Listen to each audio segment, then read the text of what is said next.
Hello दोस्तों, नमस्कार। KRST education YouTube channel पर आपका स्वागत है। प्यारे मित्रों, आज जो है कि 14 अप्रैल है। देश में अंबेडकर जयंती बड़े धूमधाम से मनाया जा रहा है। मैं भी आज आप सभी लोगों को अंबेडकर जयंती का हार्दिक अभिनंदन एवं स्वागत करता हूं और बधाई भी देता हूं। आज हम लोग अंबेडकर जी के बारे में कुछ पढ़ेंगे। जैसा कि एक ऐसा बालक जिसने अस्पृश्यता का संघर्ष करते हुए भी 32 डिग्रियों को धारण कर लिया, मुंबई में जाके अध्ययन किए, तो मैं कहना चाहूँगा कि यह अंबेडकर का जो संदेश है हमें यह संदेश देता है कि हम कितनी भी कठिन परिस्थितियों में क्यों न रहे और हम जो है कि किसी भी कार्य से विचलित न हो। अगर हमारे अंदर दृढ़ संकल्प है, हमारे अंदर विश्वास है, हमारे अंदर लगन है, तो हम कार्य को करके दिखलाएंगे। तो आज अंबेडकर जी ने पूरे देश के लिए एक ऐसा कानून बनाया जिसे कि आज पूरा देश उस पर चल रहा है और महिला वर्ग के लिए, दलित वर्ग के लिए, शूद्र वर्ग के लिए, सभी के लिए उन्होंने जो यह शिक्षा का अधिकार, स्वतंत्रता का अधिकार, धर्म का अधिकार, शोषण के विरुद्ध अधिकार, जो यह अधिकार दिया, आज हम लोगों को बहुत महान वह अधिकार बनाया है। हम अपनी बातों को कह सकते हैं, हम शिक्षा के अधिकार को ले सकते हैं। आज बाबा साहब की देन रही कि एक अखबार बेचने वाला व्यक्ति देश का राष्ट्रपति बन गया और देश के लिए मिसाइल बनाए, देश के लिए योगदान किए। चाय बेचने वाला व्यक्ति प्रधानमंत्री बन गया और वर्तमान में जैसे कि आपके राष्ट्रपति द्रौपदी मुर्मू जी हैं, आज उन्हीं के संविधान, उन्हीं के द्वारा निर्माण किए गए इस नियम कानून का अधिकार का पावर ऐसा रहा कि आज वह भी अपनी जो कि एक शूद्र वर्ग से आकर के आज जो है कि राष्ट्रपति बनी हुई हैं। तो मैं आज अंबेडकर जयंती के इस शुभ अवसर पर आप सभी को बधाई देता हूं। आइए थोड़ा हम लोग अंबेडकर के बारे में जान लेते हैं। डॉक्टर भीमराव अंबेडकर, इनका नाम पूरा नाम इनका था डॉक्टर भीमराव रामजी अंबेडकर।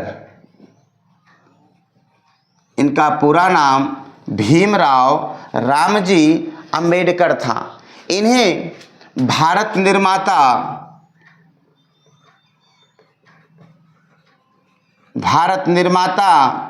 संविधान निर्माता,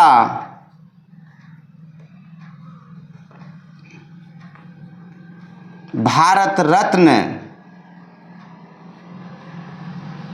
कहा जाता है। डॉक्टर भीमराव अंबेडकर जी का जन्म, इनका जन्म जो था, आज जयंती मनाई जा रही है, देख रहे हैं 14 अप्रैल 1891 में महू गांव MP में हुआ था। और अंबेडकर जी के जो बचपन का नाम था वह भीवा था। इनके बचपन का नाम भीवा था। भीवा एक दलित वर्ग का बालक जो कि यह अस्पृश्यता को झेलते हुए अध्ययन करने में सफल रहा और बाबा साहब भीमराव अंबेडकर को जो भी शिक्षा दीक्षा मिली वह संस्थान से दूर रह कर के, शिक्षण संस्थान से दूर रह कर के पढ़ते थे। रात में जब लाइट जलती थी, सड़कों पे जा कर के वे अपना अध्ययन करते थे और उन्हें बहुत कठिनाइयों को झेलना पड़ा। मैं बताया पहले ही आपको कि यदि आपका मन विचलित हो तो यह बाबा साहब आपके लिए एक ऐसा संदेश है। कितनी कठिन परिस्थितियों में रह कर के भी यह आज जो है कि पूरे देश में अपना नाम कर लिए हैं, पूरे देश नहीं विदेशों में भी अपना नाम कर लिए हैं। इन्हें पहला कानून मंत्री भी बनाया गया।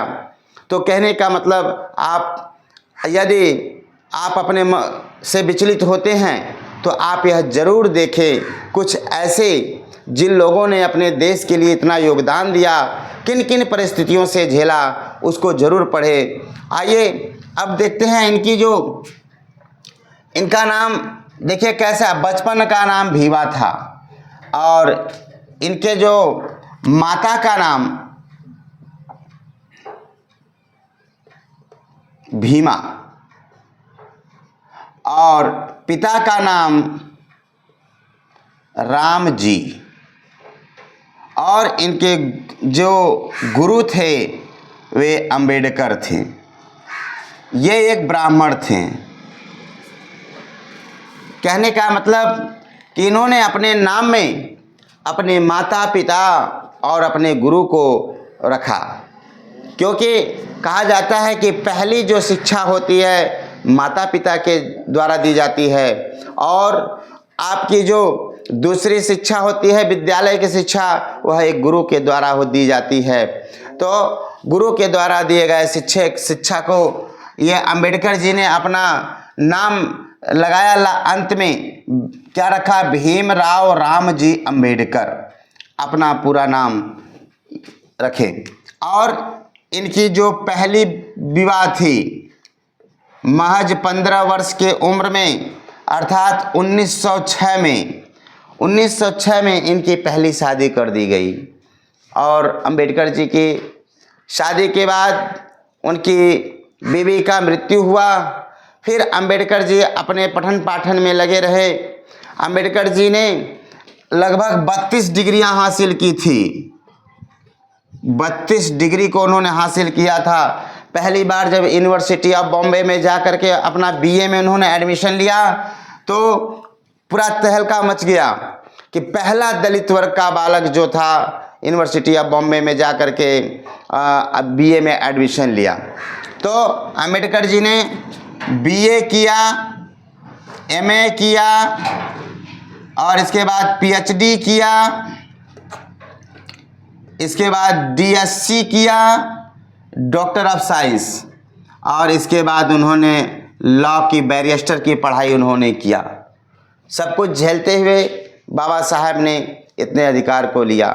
अंत परिणाम ऐसा आया कि बाबा साहब ने संविधान की रचना कर दिया, प्रारूप समिति के अध्यक्ष भी बने। आइए देखते हैं, एक बार जब वे अध्ययन कर रहे थे तो भीड़ भाड़ से आने जाने वालों लोगों की भीड़ लगी हुई थी। पार्क में वो पढ़ रहे थे, मार शोरगुल बहुत हो रहा था। एक बार जो है कि दादा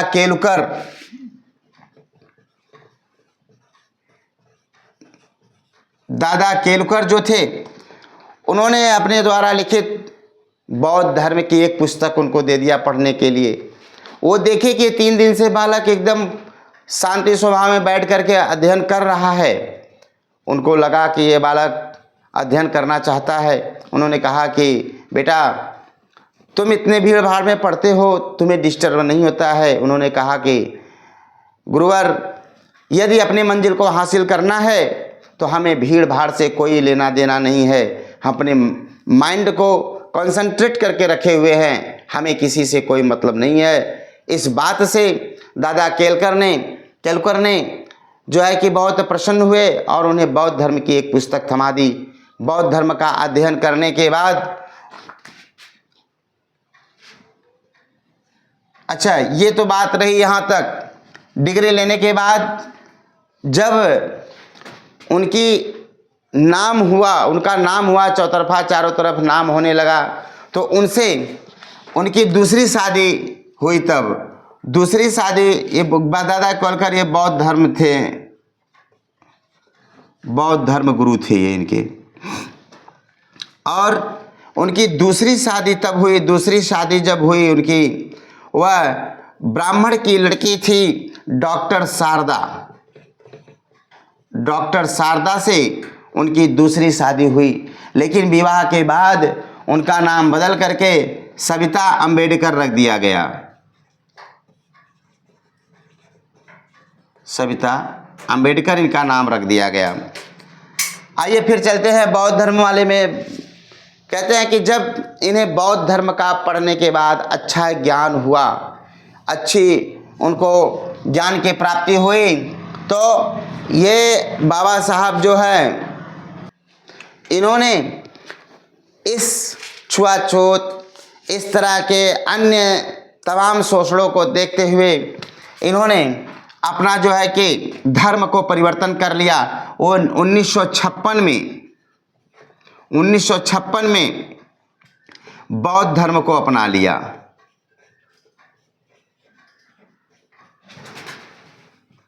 बौद्ध धर्म को अपना लिया।